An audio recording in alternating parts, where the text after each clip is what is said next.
Think and Grow Rich by Napoleon Hill. Chapter 2. Desire, the starting point of all achievement. The first step toward riches. When Edwin C. Barnes climbed down from the freight train in Orange, New Jersey more than 30 years ago, he may have resembled a tramp, but his thoughts were those of a king. As he made his way from the railroad tracks to Thomas A. Edison's office, his mind was at work. He saw himself standing in Edison's presence. He heard himself asking Mr. Edison for an opportunity to carry out the one consuming obsession of his life, a burning desire to become the business associate of the great inventor. Barnes' desire was not a hope. It was not a wish. It was a keen, pulsating desire, which transcended everything else. It was definite. The desire was not new when he approached Edison. It had been Barnes's dominating desire for a long time. In the beginning, when the desire first appeared in his mind, it may have been, probably was, only a wish, but it was no mere wish when he appeared before Edison with it. A few years later, Edwin C. Barnes again stood before Edison, in the same office where he first met the inventor. This time, his desire had been translated into reality. He was in business with Edison. The dominating dream of his life had become a reality. Today, people who know Barnes envy him because of the break life yielded him. They see him in the days of his triumph without taking the trouble to investigate the cause of his success. Barnes succeeded because he chose a definite goal, placed all his energy, all his willpower, all his effort, everything back of that goal. He did not become the partner of Edison the day he arrived. He was content to start in the most menial work, as long as it provided an opportunity to take even one step toward his cherished goal. 5 years passed before the chance he had been seeking made its appearance. During all those years, not one ray of hope, not one promise of attainment of his desire had been held out to him. To everyone, except himself, he appeared only another cog in the Edison business wheel. But in his own mind, he was the partner of Edison every minute of the time, from the very day that he first went to work there. It is a remarkable illustration of the power of a definite desire. Barnes won his goal because he wanted to be a business associate of Mr. Edison more than he wanted anything else. He created a plan by which to attain that purpose, but he burned all bridges behind him. He stood by his desire until it became the dominating obsession of his life, and finally, a fact. When he went to Orange, he did not say to himself, "I will try to induce Edison to give me a job of some sort." He said, "I will see Edison and put him on notice that I have come to go into business with him." He did not say, "I will work there for a few months, and if I get no encouragement, I will quit and get a job somewhere else." He did say, "I will start anywhere. I will do anything Edison tells me to do, but before I am through, I will be his associate." He did not say, "I will keep my eyes open for another opportunity in case I fail to get what I want in the Edison organization." He said, "There is but one thing in this world that I am determined to have, and that is a business association with Thomas A. Edison. I will burn all bridges behind me and stake my entire future on my ability to get what I want." He left himself no possible way of retreat. He had to win or perish. That is all there is to the Barnes story of success. A long while ago, a great warrior faced a situation which made it necessary for him to make a decision which ensured his success on the battlefield. He was about to send his armies against a powerful foe, whose men outnumbered his own. He loaded his soldiers into boats, sailed to the enemy's country, unloaded soldiers and equipment, and then gave the order to burn the ships that had carried them. Addressing his men before the first battle, he said, "You see the boats going up in smoke? That means that we cannot leave these shores alive unless we win. We now have no choice. We win or we perish." They won. Every person who wins in any undertaking must be willing to burn his ships and cut all sources of retreat. Only by doing so can one be sure of maintaining that state of mind known as a burning desire to win, essential to success. The morning after the Great Chicago Fire, a group of merchants stood on State Street looking at the smoking remains of what had been their stores. They went into a conference to decide if they would try to rebuild or leave Chicago and start over in a more promising section of the country. They reached a decision, all except one, to leave Chicago. The merchant who decided to stay and rebuild pointed a finger at the remains of his store and said, "Gentlemen, on that very spot, I will build the world's greatest store, no matter how many times it may burn down." That was more than 50 years ago. The store was built. It stands there today, a towering monument to the power of that state of mind known as a burning desire. The easy thing for Marshall Field to have done would have been exactly what his fellow merchants did. When the going was hard and the future looked dismal, they pulled up and went where the going seemed easier. Mark well this difference between Marshall Field and the other merchants, because it is the same difference which distinguishes Edwin C. Barnes from thousands of other young men who have worked in the Edison organization. It is the same difference which distinguishes practically all who succeed from those who fail. Every human being who reaches the age of understanding of the purpose of money wishes for it. Wishing will not bring riches, but desiring riches with a state of mind that becomes an obsession, then planning definite ways and means to acquire riches, and backing those plans with persistence, which does not recognize failure, will bring riches. The method by which desire for riches can be transmuted into its financial equivalent consists of 6 definite, practical steps. These: first, fix in your mind the exact amount of money you desire. It is not sufficient merely to say, "I want plenty of money." First, be definite as to the amount. There is a psychological reason for definiteness, which will be described in a subsequent chapter. Second, determine exactly what you intend to give in return for the money you desire. There is no such reality as something for nothing. Third, establish a definite date when you intend to possess the money you desire. Fourth, create a definite plan for carrying out your desire, and begin at once, whether you are ready or not to put this plan into action. Fifth, write out a clear, concise statement of the amount of money you intend to acquire. Name the time limit for its acquisition. State what you intend to give in return for the money, and describe clearly the plan through which you intend to accumulate it. And sixth, read your written statement aloud twice daily, once just before retiring at night, and once after arising in the morning.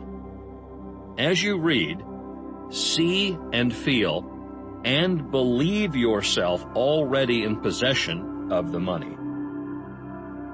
It is important that you follow the instructions described in these 6 steps. It is especially important that you observe and follow the instructions in the 6th paragraph. You may complain that it is impossible for you to see yourself in possession of money before you actually have it. Here is where a burning desire will come to your aid. If you truly desire money so keenly that your desire is an obsession, you will have no difficulty in convincing yourself that you will acquire it. The object is to want money and to become so determined to have it that you convince yourself you will have it. Only those who become money conscious ever accumulate great riches.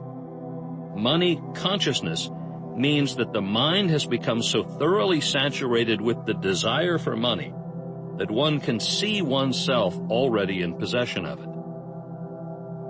To the uninitiated, who has not been schooled in the working principles of the human mind, these instructions may appear impractical. It may be helpful to all who fail to recognize the soundness of the 6 steps to know that the information they convey was received from Andrew Carnegie, who began as an ordinary laborer in the steel mills, but managed, despite his humble beginning, to make these principles yield him a fortune of considerably more than $100 million. It may be a further help to know that the 6 steps here recommended were carefully scrutinized by the late Thomas A. Edison, who placed his stamp of approval upon them as being not only the steps essential for the accumulation of money, but necessary for the attainment of any definite goal.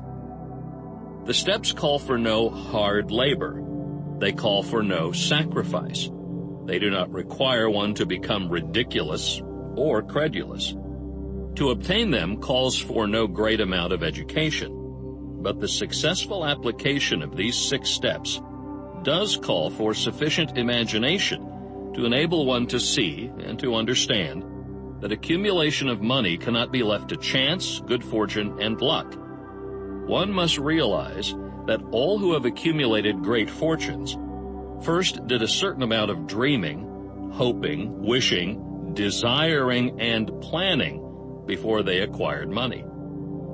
You may as well know, right here, that you can never have riches in great quantities unless you can work yourself into a white heat of desire for money and actually believe you will possess it. You may as well know also that every great leader from the dawn of civilization down to the present was a dreamer.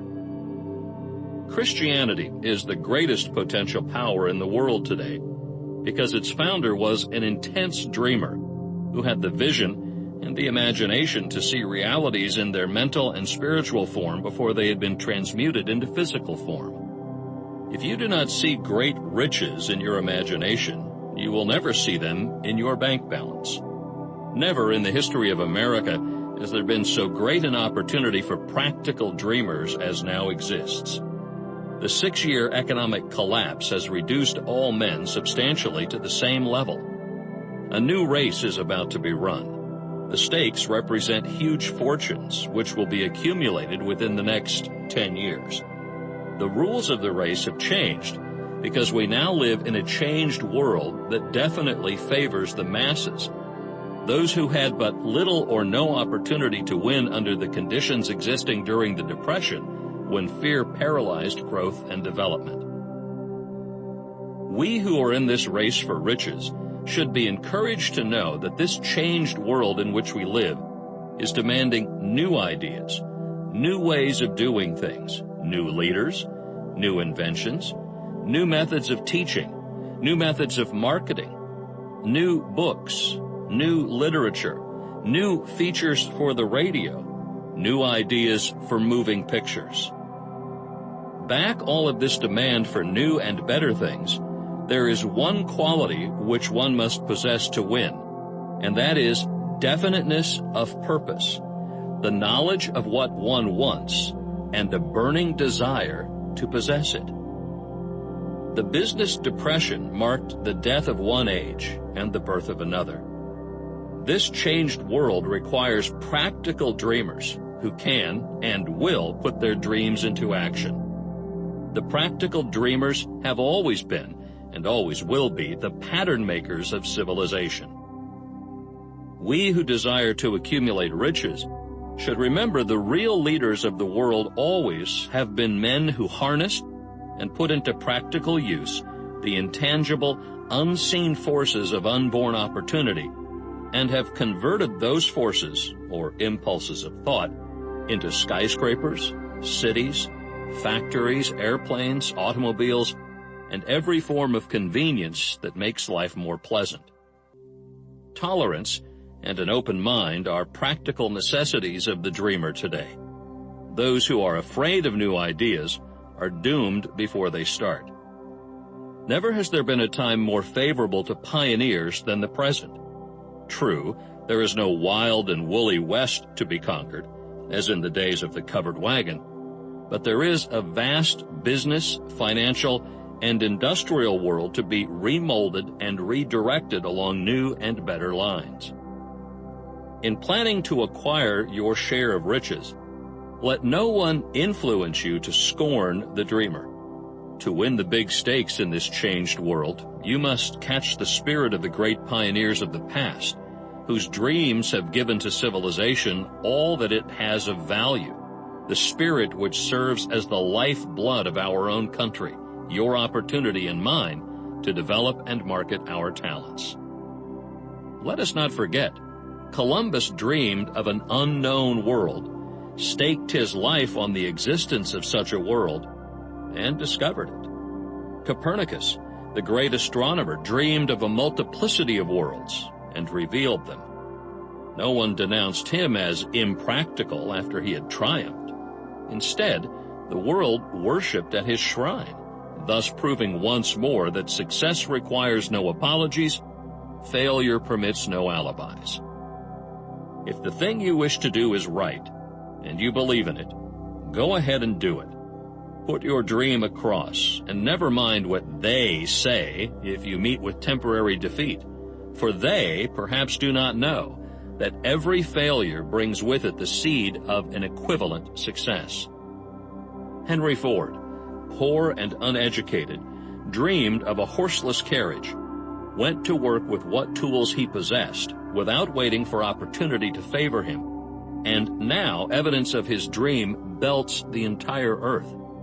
He has put more wheels into operation than any man who ever lived, because he was not afraid to back his dreams.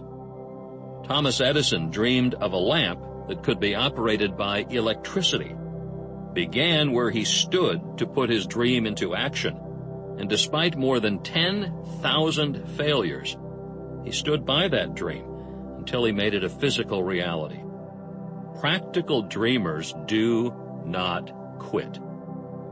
Wayland dreamed of a chain of cigar stores, transformed his dream into action, and now the United Cigar Stores occupy the best corners in America. Lincoln dreamed of freedom for the black slaves, put his dream into action, and barely missed living to see a united North and South translate his dream into reality. The Wright brothers dreamed of a machine that would fly through the air. Now one may see evidence all over the world that they dreamed soundly. Marconi dreamed of a system for harnessing the intangible forces of the ether. Evidence that he did not dream in vain may be found in every wireless and radio in the world. Moreover, Marconi's dream brought the humblest cabin and the most stately manor house side by side. It made the people of every nation on earth back-to-back neighbors. It gave the President of the United States a medium by which he may talk to all the people of America at one time and on short notice. It may interest you to know that Marconi's friends had him taken into custody and examined in a psychopathic hospital when he announced he had discovered a principle through which he could send messages through the air, without the aid of wires or other direct physical means of communication. The dreamers of today fare better. The world has become accustomed to new discoveries. Nay, it has shown a willingness to reward the dreamer who gives the world a new idea. The greatest achievement was, at first, and for a time, but a dream. The oak sleeps in the acorn. The bird waits in the egg, and in the highest vision of the soul, a waking angel stirs. Dreams are the seedlings of reality. Awake, arise, and assert yourself, you dreamers of the world. Your star is now in the ascendancy. The world depression brought the opportunity you have been waiting for. It taught people humility, tolerance, and open-mindedness. The world is filled with an abundance of opportunity, which the dreamers of the past never knew. A burning desire to be and to do is the starting point from which the dreamer must take off. Dreams are not born of indifference, laziness, or lack of ambition. The world no longer scoffs at the dreamer, nor calls him impractical. If you think it does, take a trip to Tennessee and witness what a dreamer president has done in the way of harnessing and using the great water power of America. A score of years ago, such a dream would have seemed like madness. You have been disappointed. You have undergone defeat during the Depression. You have felt the great heart within you crushed until it bled. Take courage, for these experiences have tempered the spiritual metal of which you are made. They are assets of incomparable value.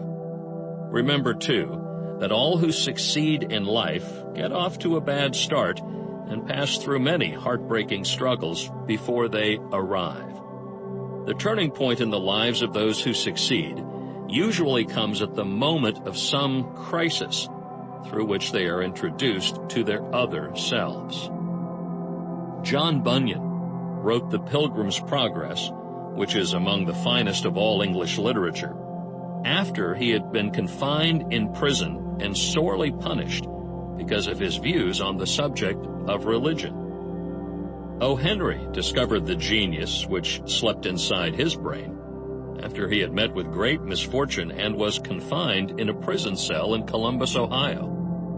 Being forced, through misfortune, to become acquainted with his other self and to use his imagination, he discovered himself to be a great author instead of a miserable criminal and outcast.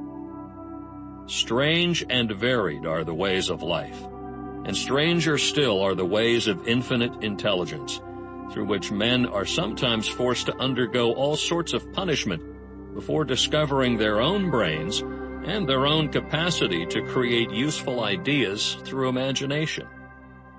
Edison, the world's greatest inventor and scientist, was a tramp telegraph operator. He failed innumerable times before he was driven finally to the discovery of the genius which slept within his brain. Charles Dickens began by pasting labels on blacking pots.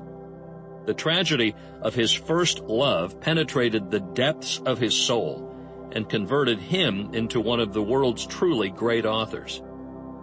That tragedy produced first David Copperfield, then a succession of other works that made this a richer and better world for all who read his books. Disappointment over love affairs generally has the effect of driving men to drink and women to ruin. And this because most people never learn the art of transmuting their strongest emotions into dreams of a constructive nature. Helen Keller became deaf, dumb, and blind shortly after birth. Despite her greatest misfortune, she has written her name indelibly in the pages of the history of the great. Her entire life served as evidence that no one ever is defeated until defeat has been accepted as a reality. Robert Burns was an illiterate country lad. He was cursed by poverty and grew up to be a drunkard in the bargain. The world was made better for his having lived because he clothed beautiful thoughts in poetry and thereby plucked a thorn and planted a rose in its place. Booker T. Washington was born in slavery, handicapped by race and color. Because he was tolerant, had an open mind at all times on all subjects, and was a dreamer, he left his impress for good on an entire race. Beethoven was deaf, Milton was blind, but their names will last as long as time endures because they dreamed and translated their dreams into organized thought. Before passing to the next chapter, kindle anew in your mind the fire of hope, faith, courage, and tolerance. If you have these states of mind and a working knowledge of the principles described, all else that you need will come to you when you are ready for it. Let Emerson state the thought in these words: every proverb, every book, every byword that belongs to thee for aid and comfort shall surely come home through open or winding passages. Every friend whom not thy fantastic will, but the great and tender soul in thee craveth, shall lock thee in his embrace. There is a difference between wishing for a thing and being ready to receive it. No one is ready for a thing until he believes he can acquire it. The state of mind must be belief, not mere hope or wish. Open-mindedness is essential for belief. Closed minds do not inspire faith, courage, and belief. Remember, no more effort is required to aim high in life, to demand abundance and prosperity, than is required to accept misery and poverty. A great poet has correctly stated this universal truth through these lines: I bargained with life for a penny, and life would pay no more. However, I begged at evening when I counted my scanty store. For life is a just employer. He gives you what you ask. But once you have set the wages, why, you must bear the task. I worked for a menial's hire, only to learn, dismayed, that any wage I had asked of life, life would have willingly paid. Desire outwits Mother Nature.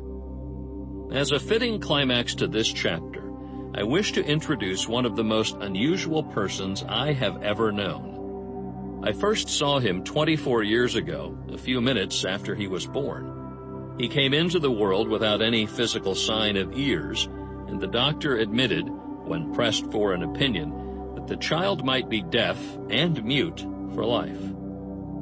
I challenged the doctor's opinion. I had the right to do so. I was the child's father. I, too, reached a decision and rendered an opinion, but I expressed the opinion silently in the secret of my own heart. I decided that my son would hear and speak. Nature could send me a child without ears, but nature could not induce me to accept the reality of the affliction. In my own mind, I knew that my son would hear and speak. How? I was sure there must be a way. I knew I would find it. I thought of the words of the immortal Emerson. The whole course of things goes to teach us faith. We need only obey. There is guidance for each of us, and by lowly listening we shall hear the right word. The right word? Desire. More than anything else, I desired that my son should not be a deaf-mute. From that desire, I never receded. Not for a second. Many years previously, I had written, our only limitations are those we set up in our own minds. For the first time, I wondered if that statement were true. Lying on the bed in front of me was a newly born child, without the natural equipment of hearing. Even though he might hear and speak, he was obviously disfigured for life. Surely this was a limitation which that child had not set up in his own mind. What could I do about it? Somehow, I would find a way to transplant into that child's mind my own burning desire for ways and means of conveying sound to his brain without the aid of ears. As soon as the child was old enough to cooperate, I would fill his mind so completely with a burning desire to hear that nature would, by methods of her own, translate it into physical reality. All this thinking took place in my own mind, but I spoke of it to no one. Every day I renewed the pledge I had made to myself. not to accept a deaf-mute for a son. As he grew older and began to take notice of things around him, we observed that he had a slight degree of hearing. When he reached the age when children usually begin talking, he made no attempt to speak, but we could tell by his actions that he could hear certain sounds slightly. That was all I wanted to know. I was convinced that if he could hear, even slightly, he might develop still greater hearing capacity. Then something happened which gave me hope. It came from an entirely unexpected source. We bought a Victrola. When the child heard the music for the first time, he went into ecstasies and promptly appropriated the machine. He soon showed a preference for certain records. Among them, It's a Long Way to Tipperary. On one occasion, he played that piece over and over for almost 2 hours, standing in front of the Victrola with his teeth clamped on the edge of the case. The significance of this self-formed habit of his did not become clear to us until years afterward, for we had never heard of the principle of bone conduction of sound at that time. Shortly after he appropriated the Victrola, I discovered that he could hear me quite clearly when I spoke with my lips touching his mastoid bone or at the base of the brain. These discoveries placed in my possession the necessary media by which I began to translate into reality my burning desire to help my son develop hearing and speech. By that time, he was making stabs at speaking certain words. The outlook was far from encouraging, but desire, backed by faith, knows no such word as impossible. Having determined that he could hear the sound of my voice plainly, I began immediately to transfer to his mind the desire to hear and speak. I soon discovered that the child enjoyed bedtime stories, so I went to work creating stories designed to develop in him self-reliance, imagination, and a keen desire to hear and to be normal. There was one story in particular which I emphasized by giving it some new and dramatic coloring each time it was told. It was designed to plant in his mind the thought that his affliction was not a liability but an asset of great value. Despite the fact that all the philosophy I had examined clearly indicated that every adversity brings with it the seed of an equivalent advantage, I must confess that I had not the slightest idea how this affliction could ever become an asset. However, I continued my practice of wrapping that philosophy in bedtime stories, hoping the time would come when he would find some plan by which his handicap could be made to serve some useful purpose. Reason told me plainly that there was no adequate compensation for the lack of ears and natural hearing equipment. Desire, backed by faith, pushed reason aside and inspired me to carry on. As I analyze the experience in retrospect, I can see now that my son's faith in me had much to do with the astonishing results. He did not question anything I told him. I sold him the idea that he had a distinct advantage over his older brother, and that this advantage would reflect itself in many ways. For example, the teachers in school would observe that he had no ears, and because of this, they would show him special attention and treat him with extraordinary kindness. They always did. His mother saw to that by visiting the teachers and arranging with them to give the child the extra attention necessary. I sold him the idea, too, that when he became old enough to sell newspapers, his older brother had already become a newspaper merchant, he would have a big advantage over his brother, for the reason that people would pay him extra money for his wares because they could see that he was a bright, industrious boy, despite the fact he had no ears. We could notice that gradually the child's hearing was improving. Moreover, he had not the slightest tendency to be self-conscious because of his affliction. When he was about 7, he showed the first evidence that our method of servicing his mind was bearing fruit. For several months, he begged for the privilege of selling newspapers, but his mother would not give her consent. She was afraid that his deafness made it unsafe for him to go on the street alone. Finally, he took matters in his own hands. One afternoon, when he was left at home with the servants, he climbed through the kitchen window, shinnied to the ground, and set out on his own. He borrowed 6 cents in capital from the neighborhood shoemaker, invested it in papers, sold out, reinvested, and kept repeating until late in the evening. After balancing his accounts and paying back the 6 cents he had borrowed from his banker, he had a net profit of 42 cents. When we got home that night, we found him in bed asleep with the money tightly clenched in his hand. His mother opened his hand, removed the coins, and cried. Of all things, crying over her son's first victory seemed so inappropriate. My reaction was the reverse. I laughed heartily, for I knew that my endeavor to plant in the child's mind an attitude of faith in himself had been successful. His mother saw, in his first business venture, a little deaf boy who had gone out in the streets and risked his life to earn money. I saw a brave, ambitious, self-reliant little businessman whose stock in himself had been increased 100% because he had gone into business on his own initiative and had won. The transaction pleased me because I knew that he had given evidence of a trait of resourcefulness that would go with him all through life.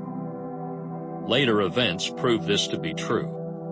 When his older brother wanted something, he would lie down on the floor, kick his feet in the air, cry for it, and get it. When the little deaf boy wanted something, he would plan a way to earn the money, then buy it for himself. He still follows that plan. Truly, my own son has taught me that handicaps can be converted into stepping stones on which one may climb towards some worthy goal, unless they are accepted as obstacles and used as alibis. The little deaf boy went through the grades, high school, and college without being able to hear his teachers, excepting when they shouted loudly at close range. He did not go to a school for the deaf. We would not permit him to learn the sign language. We were determined that he should live a normal life and associate with normal children, and we stood by that decision, though it cost us many heated debates with school officials. While he was in high school, he tried an electrical hearing aid, but it was of no value to him, due, we believe, to a condition that was disclosed when the child was 6 by Dr. J. Gordon Wilson of Chicago when he operated on one side of the boy's head and discovered that there was no sign of natural hearing equipment. During his last week in college, 18 years after the operation, something happened which marked the most important turning point of his life. Through what seemed to be mere chance, he came into possession of another electrical hearing device, which was sent to him on trial. He was slow about testing it due to his disappointment with a similar device. Finally, he picked the instrument up and more or less carelessly placed it on his head, hooked up the battery, and lo, as if by a stroke of magic, his lifelong desire for normal hearing became a reality. For the first time in his life, he heard practically as well as any person with normal hearing. God moves in mysterious ways his wonders to perform. Overjoyed because of the changed world which had been brought to him through his hearing device, he rushed to the telephone, called his mother, and heard her voice perfectly. The next day, he plainly heard the voices of his professors in class for the first time in his life. Previously, he could hear them only when they shouted at short range. He heard the radio. He heard the talking pictures. For the first time in his life, he could converse freely with other people, without the necessity of their having to speak loudly. Truly, he had come into possession of a changed world. We had refused to accept nature's error, and by persistent desire, we had induced nature to correct that error through the only practical means available. Desire had commenced to pay dividends, but the victory was not yet complete. The boy still had to find a definite and practical way to convert his handicap into an equivalent asset. Hardly realizing the significance of what had already been accomplished, but intoxicated with the joy of his newly discovered world of sound, he wrote a letter to the manufacturer of the hearing aid, enthusiastically describing his experience. Something in his letter, something perhaps which was not written on the lines but back of them, caused the company to invite him to New York. When he arrived, he was escorted through the factory, and while talking with the chief engineer, telling him about his changed world, a hunch, an idea, or an inspiration, call it what you wish, flashed into his mind. It was this impulse of thought which converted his affliction into an asset, destined to pay dividends in both money and happiness to thousands for all time to come. The sum and substance of that impulse of thought was this. It occurred to him that he might be of help to the millions of deafened people who go through life without the benefit of hearing devices, if he could find a way to tell them the story of his changed world. Then and there, he reached a decision to devote the remainder of his life to rendering useful service to the hard of hearing. For an entire month, he carried on an intensive research, during which he analyzed the entire marketing system of the manufacturer of the hearing device, and created ways and means of communicating with the hard of hearing all over the world for the purpose of sharing with them his newly discovered changed world. When this was done, he put in writing a 2-year plan based upon his findings. When he presented the plan to the company, he was instantly given a position for the purpose of carrying out his ambition. Little did he dream, when he went to work, that he was destined to bring hope and practical relief to thousands of deafened people who, without his help, would have been doomed forever to deaf-mutism. Shortly after he became associated with the manufacturer of his hearing aid, He invited me to attend a class conducted by his company for the purpose of teaching deaf-mutes to hear and to speak. I had never heard of such a form of education. Therefore, I visited the class, skeptical but hopeful that my time would not be entirely wasted. Here, I saw a demonstration which gave me a greatly enlarged vision of what I had done to arouse and keep alive in my son's mind the desire for normal hearing. I saw deaf-mutes actually being taught to hear and to speak through application of the same principle I had used more than 20 years previously in saving my son from deaf-mutism. Thus, through some strange turn of the wheel of fate, my son Blair and I have been destined to aid in correcting deaf-mutism for those as yet unborn, because we are the only living human beings, as far as I know, who have established definitely the fact that deaf-mutism can be corrected to the extent of restoring to normal life those who suffer from this affliction. It has been done for one, it will be done for others. There is no doubt in my mind that Blair would have been a deaf-mute all his life if his mother and I had not managed to shape his mind as we did. The doctor who attended at his birth told us confidentially that the child might never hear or speak.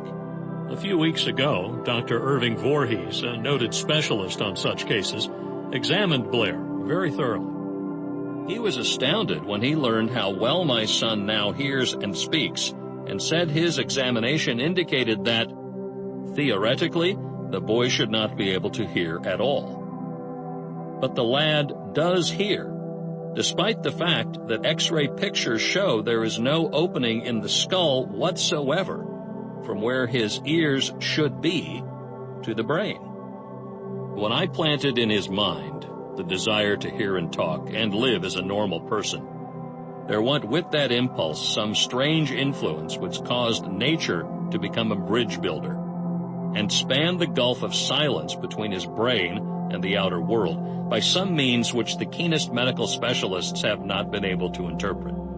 It would be sacrilege for me to even conjecture as to how nature performed this miracle. It would be unforgivable if I neglected to tell the world as much as I know of the humble part I assumed in the strange experience. It is my duty and a privilege to say I believe, and not without reason, that nothing is impossible to the person who backs desire with enduring faith. Verily, a burning desire has devious ways of transmuting itself into its physical equivalent. Blair desired normal hearing. Now he has it. He was born with a handicap, which might easily have sent one with a less defined desire to the street with a bundle of pencils and a tin cup. That handicap now promises to serve as the medium by which he will render useful service to many millions of hard of hearing.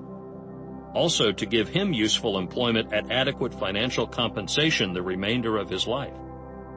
The little white lies I planted in his mind when he was a child, by leading him to believe his affliction would become a great asset which he could capitalize, has justified itself. Verily, there is nothing, right or wrong, which belief plus burning desire cannot make real. These qualities are free to everyone. In all my experience in dealing with men and women who had personal problems, I never handled a single case which more definitely demonstrates the power of desire. Authors sometimes make the mistake of writing of subjects of which they have but superficial or very elementary knowledge. It has been my good fortune to have had the privilege of testing the soundness of the power of desire through the affliction of my own son. Perhaps it was providential that the experience came as it did, for surely no one is better prepared than he to serve as an example of what happens when desire is put to the test. If Mother Nature bends to the will of desire, is it logical that mere men can defeat a burning desire? Strange and imponderable is the power of the human mind. We do not understand the method by which it uses every circumstance, every individual, every physical thing within its reach as a means of transmuting desire into its physical counterpart. Perhaps science will uncover this secret. I planted in my son's mind the desire to hear and speak as any normal person hears and speaks. That desire has now become a reality. I planted in his mind the desire to convert his greatest handicap into his greatest asset. That desire has been realized. The modus operandi by which this astounding result was achieved is not hard to describe. It consisted of three very definite facts. First, I mixed faith with the desire for normal hearing, which I passed on to my son. Second, I communicated my desire to him in every conceivable way available through persistent, continuous effort over a period of years. Third, he believed me. As this chapter was being completed, news came of the death of Mademoiselle Schumann Hink. One short paragraph in the News Dispatch gives the clue to this unusual woman's stupendous success as a singer. I quote the paragraph because the clue it contains is none other than desire. Early in her career, Mademoiselle Schumann Hink visited the director of the Vienna Court Opera to have him test her voice. But he did not test it. After taking one look at the awkward and poorly dressed girl, he exclaimed, none too gently, "With such a face, and with no personality at all, how can you ever expect to succeed in opera? My good child, give up the idea, buy a sewing machine, and go to work. You can never be a singer." Never is a long time. The director of the Vienna Court Opera knew much about the technique of singing. He knew little about the power of desire when it assumes the proportion of an obsession. If he had known more about that power, he would not have made the mistake of condemning genius without giving it an opportunity. Several years ago, one of my business associates became ill. He became worse as time went on, and finally was taken to the hospital for an operation. Just before he was wheeled into the operating room, I took a look at him and wondered how anyone as thin and emaciated as he could possibly go through a major operation successfully. The doctor warned me that there was little, if any, chance of my ever seeing him alive again. But that was the doctor's opinion. It was not the opinion of the patient. Just before he was wheeled away, he whispered feebly, "Do not be disturbed, Chief. I will be out of here in a few days." The attending nurse looked at me with pity, but the patient did come through safely. After it was all over, his physician said, "Nothing but his own desire to live saved him. He never would have pulled through if he had not refused to accept the possibility of death." I believe in the power of desire backed by faith, because I have seen this power lift men from lowly beginnings to places of power and wealth. I have seen it rob the grave of its victims. I have seen it serve as the medium by which men staged a comeback after being defeated in 100 different ways. I have seen it provide my own son with a normal, happy, successful life, despite nature's having sent him into the world without ears. How can one harness and use the power of desire? This has been answered through this and the subsequent chapters of this book. This message is going out to the world at the end of the longest and perhaps the most devastating depression America has ever known. It is reasonable to presume that the message may come to the attention of many who have been wounded by the depression, those who have lost their fortunes, others who have lost their positions, and great numbers who must reorganize their plans and stage a comeback.